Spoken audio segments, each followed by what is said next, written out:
بسم اللہ الرحمن الرحیم۔ شروع اللہ کے نام سے جو بڑا مہربان نہایت رحم والا ہے۔ الحمدللہ رب العالمین، الصلاة والسلام علی سید المرسلین، اما بعد فاعوذ باللہ من الشیطان الرجیم، بسم اللہ الرحمن الرحیم۔ قال اللہ سبحانہ وتعالی فی القرآن المجید والفرقان الحمید، قل هل يستوي الذين يعلمون والذين لا يعلمون، وقال الله سبحانه وتعالى في شان حبيبه إن الله وملائكته يصلون على النبي يا أيها الذين آمنوا صلوا عليه وسلموا تسليما۔ محبت سے درود پاک پڑھیں، اللہم صلی علی سیدنا و مولانا محمد و علی آلہ و صحبہ سیدنا و مولانا محمد و بارک وسلم وسلم علیہ۔ اللہ رب العزت کا بے پایہ فضل و احسان اس پاک ذات نے ایک مرتبہ پھر ہمیں اس علمی روحانی فکری نشست میں بیٹھنے کی توفیق عطا فرمائی ہے۔ دعا ہے اللہ رب کریم ہم سب کا یہاں بیٹھنا قبول و منظور فرمائے، اور جو علم دین، شریعت اور احکام طریقت ہم یہاں سے سیکھیں، دعا ہے اس کو عمل کے ذریعے اپنانے کی اللہ توفیق عطا فرمائے، اور علم کے ذریعے کے پہنچانے کی اللہ توفیق ہمیں مرحمت فرمائے، آمین ثم آمین۔ انشاءاللہ العزیز آج جو ہماری نشست ہے اس کے دو حصے ہیں۔ ایک تو جو دروس ہیں ہمارے باقاعدہ چل رہے ہیں، اور اس کے ساتھ حضور قبلہ عالم کے خصوصی احکامات جو آپ کے حکم پر سب دوستوں کو یہاں زحمت دی گئی، سردی میں بلایا گیا، لیکن حکم تھا اور اس حکم کی تعمیل ضروری تھی۔ انشاءاللہ بڑے ہی مختصر وقت میں انشاءاللہ ہم اس کو مکمل کریں گے، تاکہ ہم سب دوستوں کا یہاں جمع ہونا اللہ تبارک و تعالیٰ اس کا صحیح مقصد حاصل کرنے کی ہمیں توفیق عطا فرمائے، اور ہم نشست کی برکات کو بھی حاصل کر سکیں۔ آج جو انشاءاللہ مختصر سے نکات ہیں وہ حضرت سیدنا عبدالقادر جیلانی محبوب سبحانی غوث ربانی آپ کی ذات اقدس کے کچھ اقوال ہیں جو آپ نے متعلم یعنی مرید کو، جس نے تعلیم حاصل کرنی ہو، اس کے لیے وضع فرمایا۔ ہم سارے اپنے شیخ کے مرید ہیں، متعلم ہیں، علم حاصل کر رہے ہیں، اور ہمارے معلم ہمارے مرشد ہیں، اور ان کے بعد وہ افراد جن کے ذمہ یہ کام لگایا گیا، تو ان کی صحبت میں بیٹھنے کے اور طریقت کے ان اصولوں کو سمجھنے کے جو اصل نکات ہیں وہ آپ نے بڑے ہی مختصر اور بڑے ہی جامع انداز میں زندگی کے اندر اور اپنی کتب کے اندر، اپنے اقوال میں اور تحریر میں اس طرح ذخیرہ فرما دیے کہ قیامت تک جو بھی ان فیوز و برکات کو حاصل کرنا چاہے وہ اس سے استفادہ پا سکتا ہے۔ سب سے پہلے آپ نے فرمایا روحانی تیاری کا ہدف یہ ہے، یعنی پہلا مقصد یہ بیان کیا کہ روحانی تیاری کا ہدف یہ ہے کہ مرید یا متعلم یعنی طالب علم کی ایسی تربیت کی جائے کہ وہ بلا قدورت اپنے سینے کو پاک کر لے، اپنے آپ کو صاف کر لے۔ سب سے پہلے دنیا میں اصول ہے، جب ہم کوئی پانی یا مشروب یا دودھ یا کوئی بھی شے کسی برتن میں ڈالتے ہیں تو اس برتن کا صاف ہونا سب سے زیادہ لازم چیز ہے۔ چیز کتنی بھی قیمتی ہو یا وہ عام ہو، اس کے باوجود بھی جس برتن میں، ظرف میں یا ظروف میں وہ چیز رکھی جائے گی اس کا پاک ہونا سب سے پہلا امر یہی ہے کہ اس کو پاک اور صاف ہونا چاہیے۔ اور پھر فرمایا عقل و شعور میں وہ شخص نبی اکرم صلی اللہ علیہ وآلہ وسلم سے ہم آہنگ ہو۔ جس نے علم معرفت حاصل کرنا ہے، اللہ تعالیٰ کی معرفت اور ہدایت اور رشد و ہدایت سے اپنے آپ کو روشن کرنا ہے، اسے حضور علیہ السلام کی عادات اور آپ کے احوال اور آپ کے معاملات کے ہم آہنگ ہونا پڑے گا، اور وہ حضور علیہ السلام کی دلیل اور مثال بنے، یعنی ایسا شخص بنے کہ جس کی دلیل یہ ہو کہ وہ آقا نبی اکرم صلی اللہ علیہ وسلم کا سچا غلام نظر آئے۔ یا آپ نے ساری باتیں اس پر ختم کر دی کہ اس کے درمیان اور کوئی کسی شیخ کی مثال نہیں دی، کسی فقیہ کی مثال نہیں دی، کسی پیر کی مثال نہیں دی، بلکہ براہ راست ہر مسلمان کو حضور علیہ السلام کی ذات اقدس کی دلیل بننا ہے۔ پھر آپ نے فرمایا وہ ان مقامات پر پہنچنے کے لیے یا اس سے متصف ہونے کے لیے، یعنی یہ صفات پانے کے لیے ہر چیز میں سنت کو لازم پکڑ لے، اور فرمایا وہ اعمال یہ ہیں۔ اب وہ اعمال کیا ہیں اس کے بارے میں انشاءاللہ تھوڑی سی گفتگو کریں گے کہ پہلی بات فرمائی کہ وہ اللہ عز و جل کی قسم نہ کھائے، یعنی دنیاوی کسی معاملے میں اللہ کی قسم نہ کھائے، خواہ وہ سچی ہو یا جھوٹی ہو۔ جیسے دنیا کی کوئی شے بیچنے کے لیے یا اپنی بات منوانے کے لیے یا اپنی ذاتی رائے پر کسی چیز کو فوقیت دینے کے لیے وہ اللہ کی سچی اور جھوٹی قسم نہ کھائے، وہ ارادتاً ہو یا غلطی سے۔ لیکن اللہ کی قسم ایسی بات پر کھانا کہ جہاں کسی کی اصلاح کرنی ہو، کسی کی مرض کو دور کرنا ہو، یا کوئی ایسی بات جہاں کسی پر حد یا سزا جاری ہونے لگی ہو، تو بطور گواہی یا سچائی یا ایسی دلیل کے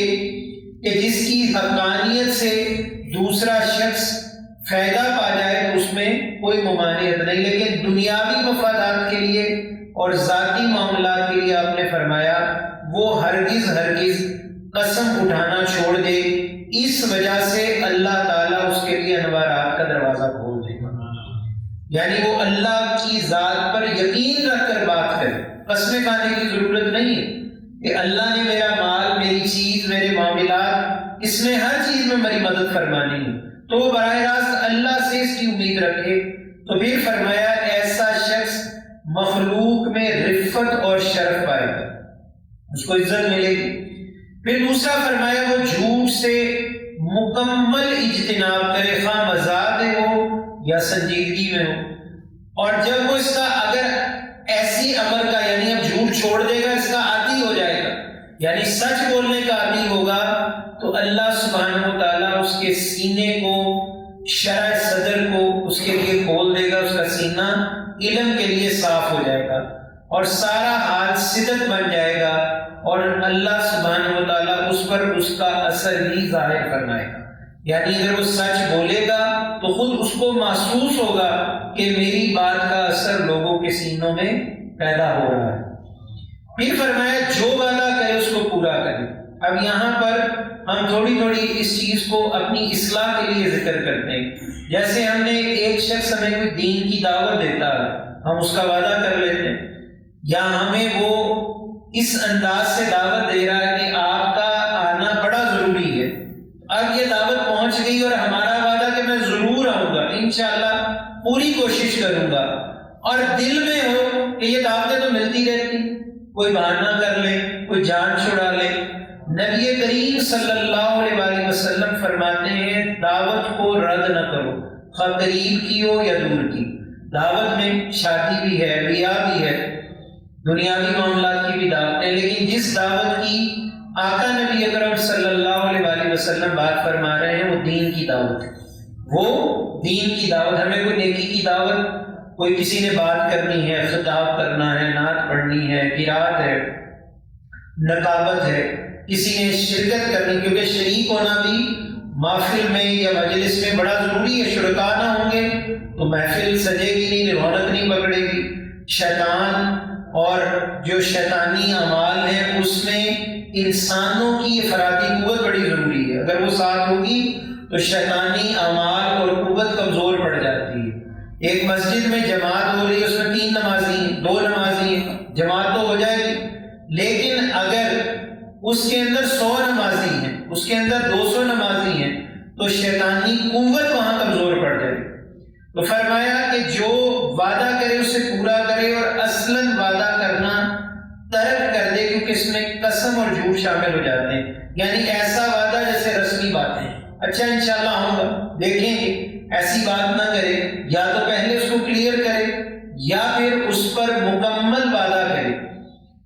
پھر فرمایا جب اس نے ایسا کیا تو اس کے لیے سخا کا دروازہ، یعنی اللہ اس کو سخی کر دے گا، یعنی وعدہ کرنے والے پر اللہ کی برکت یہ ہوگی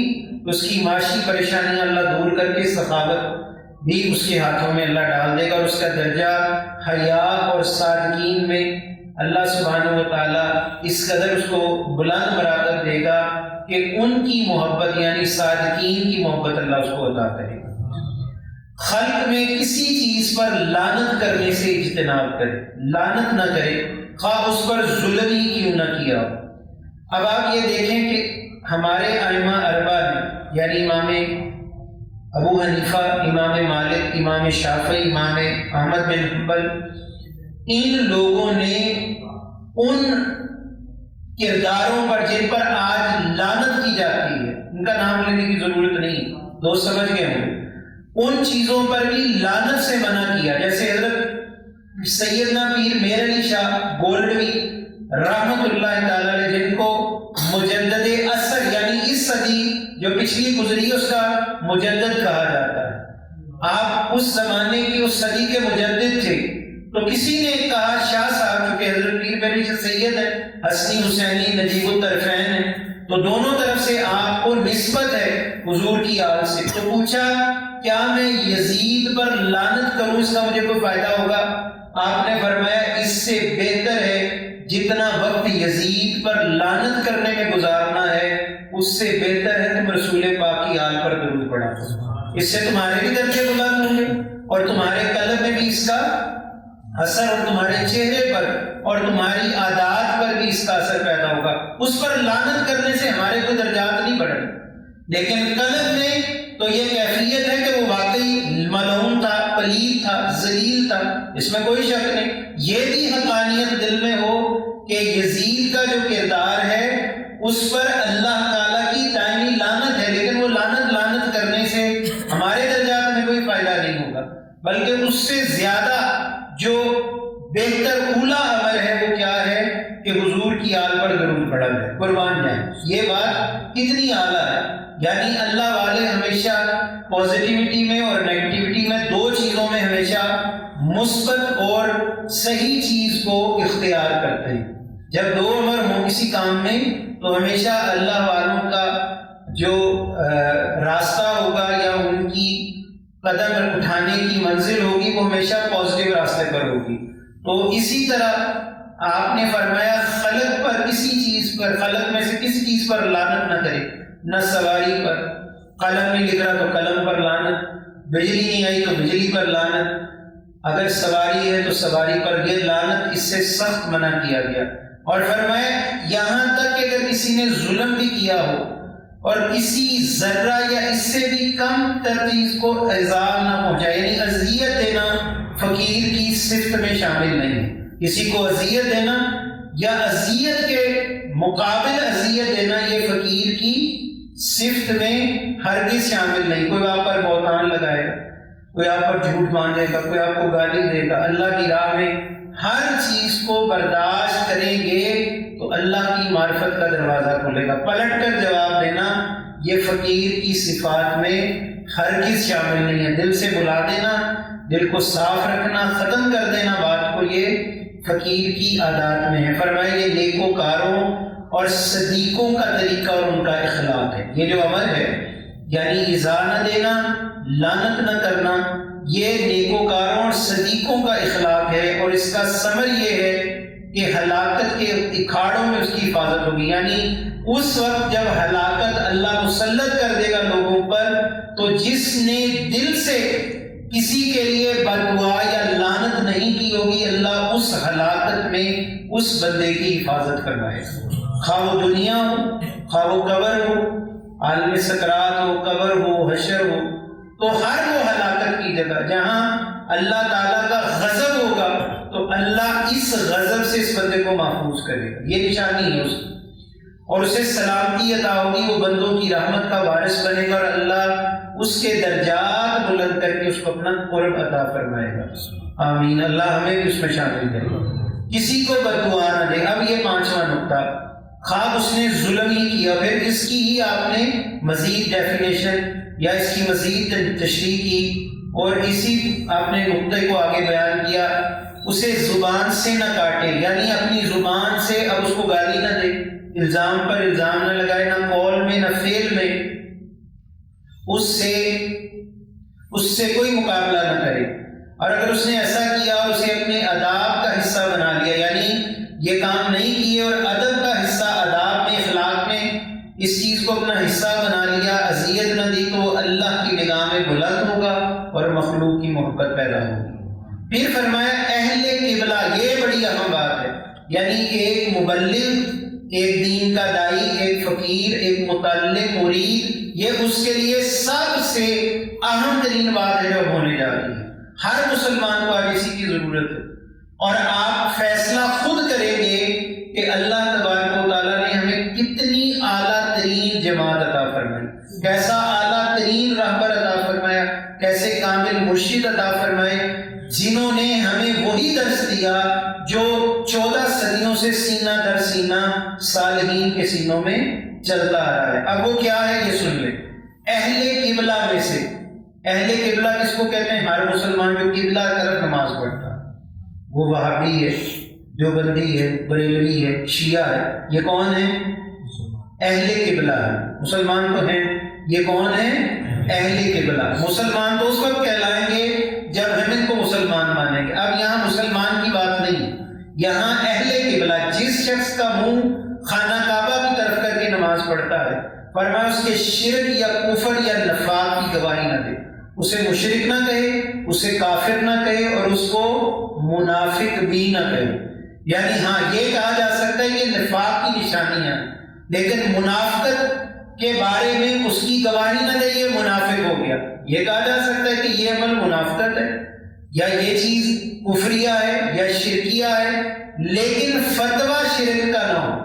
ایک امر ہے جہالت، ایک ہوتا ہے جاہل ہونا، ایک ہوتا ہے جہالت۔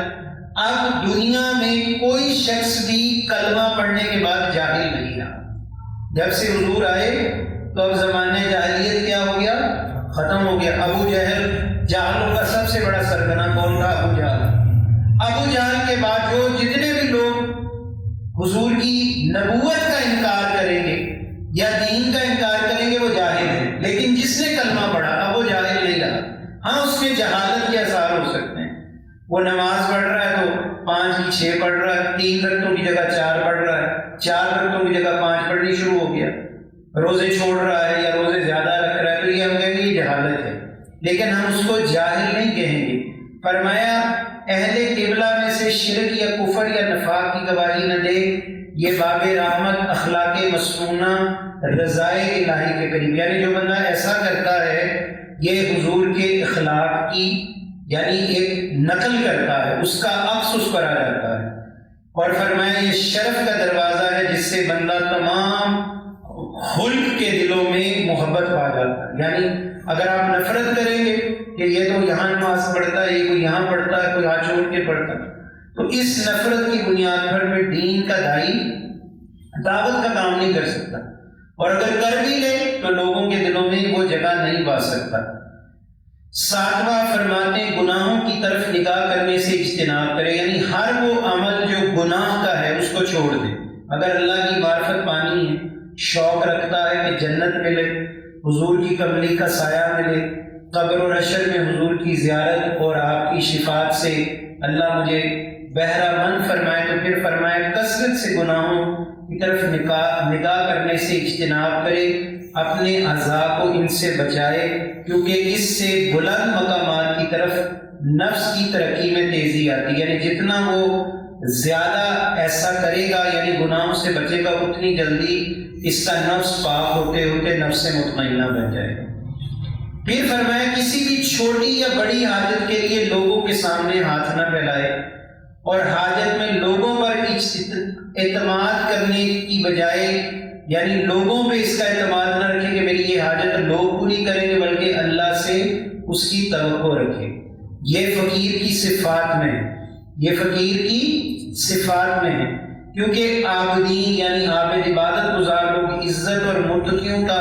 شرف کمال یہی ہے کہ امر بالمعروف اور نہی عن المنکر کے کام سے ان کو تقویت ملتی، یعنی جتنا وہ اللہ اللہ کرتے جاتے ہیں، لوگوں کو نیکی کا حکم برائی سے منع کرتے ہیں، اللہ اتنا ہی ان کا معاون بنتا چلا جاتا ہے۔ یہ بھی ایک اصول بنا ہے کہ جو بندہ کوئی اپنا اٹکا ہوا کام نکالنا چاہتا ہے، وہ مخلوق کو چھوڑ کر اللہ کے کاموں میں لگ جائے، اللہ اس کی ہر صورت معاونت فرمائے۔ اسی طرح فرمایا اللہ اسے ہر چیز سے پھر بے نیاز کرے گا، اس کی عطا پر بھروسہ رکھے۔ خلق کے نزدیک برابر یہ بات برابر ہو جاتی ہے کہ یعنی جب کوئی شخص خلق کے اندر اس بات کو بھی اسی طرح اختیار کرے کہ میں نے اللہ پر بھروسہ رکھنا ہے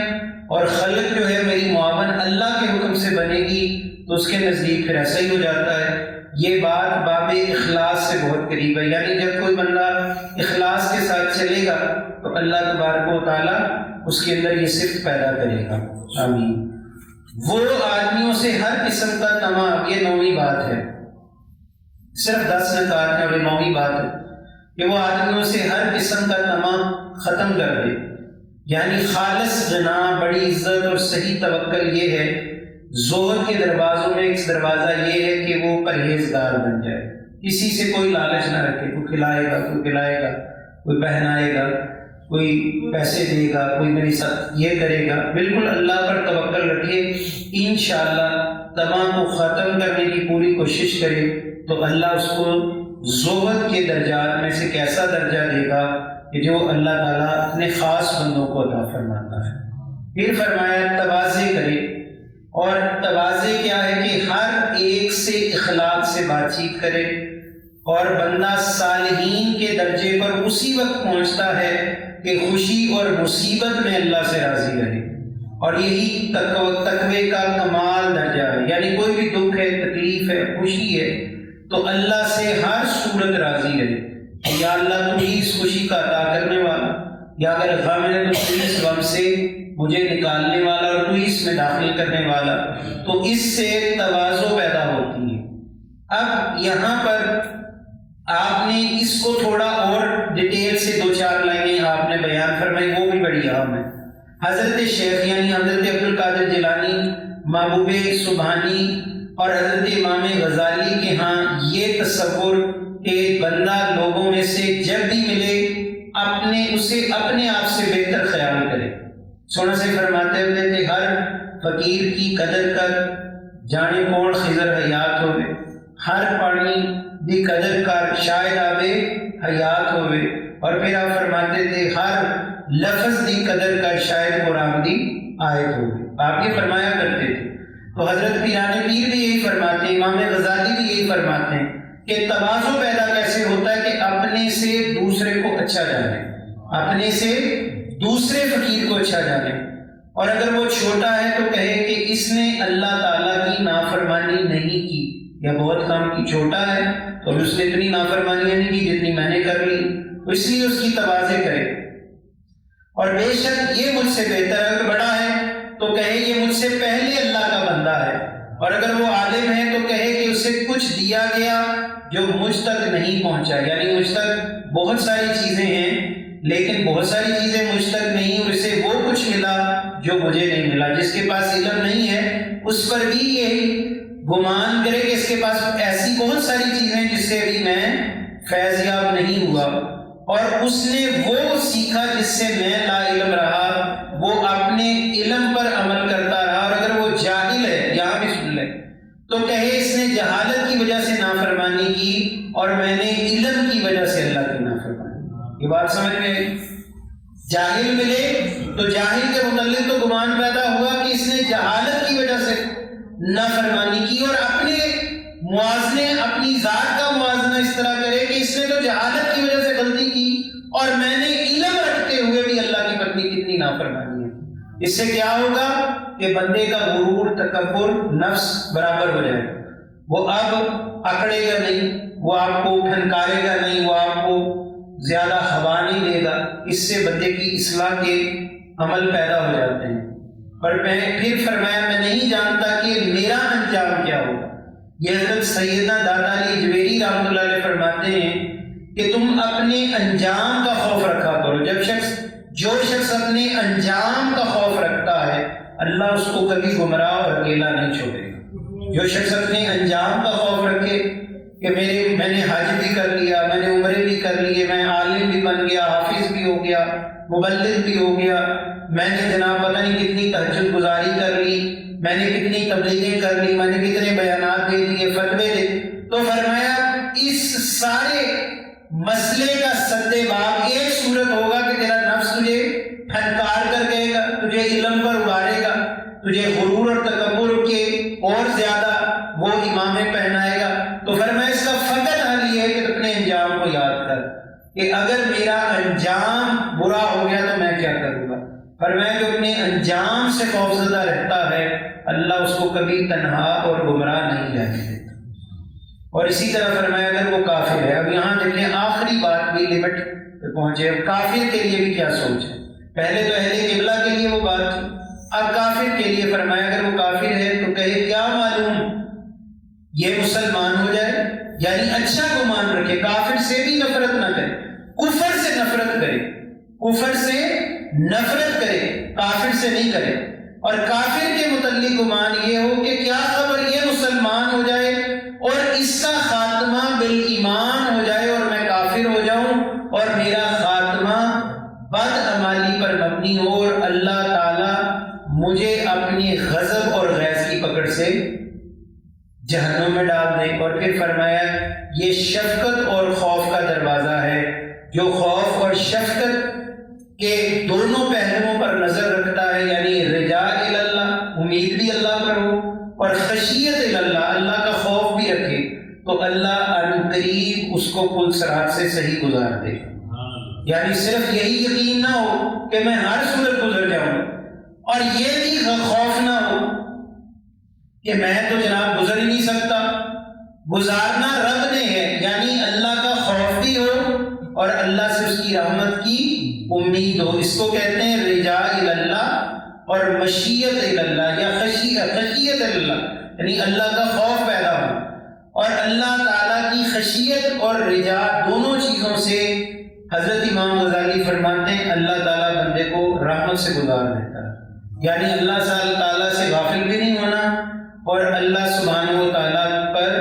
ایسا بھی یعنی بہتان نہیں باندھنا کہ اب جناب میں تو جو کروں جو چاہوں کروں اللہ مجھے ہر صورت بخشے گا۔ فرمایا یہ دونوں ہی غفلت کی اور ذلت کی علامات ہیں، خوف الہی بھی ہو اور اللہ کی رحمت سے امید بھی ہو۔ اللہ رب کریم ہم سب کو اپنی رحمت سے مالا مال فرمائے اور اللہ سبحانہ و تعالی ہمیں ان چیزوں کے احوال اور مقامات پر بھی فائز فرمائے جو ایک فقیر کا یا ایک مرید کا یا ایک متعلم کا یا ایک سالک کا زیور ہوتی ہیں۔ اللہ تبارک و تعالی ہمیں ان ساری چیزوں سے مستفید فرمائے۔ اس حوالے سے اگر کوئی دوست سوال کرنا چاہے تو بالکل وہ سوال کرے، یا اس سے متعلقہ کوئی بات ہو تو اس کا سوال کرنا چاہے، پھر انشاءاللہ ہم میٹنگ کے اور حضور کے کے کچھ احوال اور آپ کے احکامات بیان کریں گے۔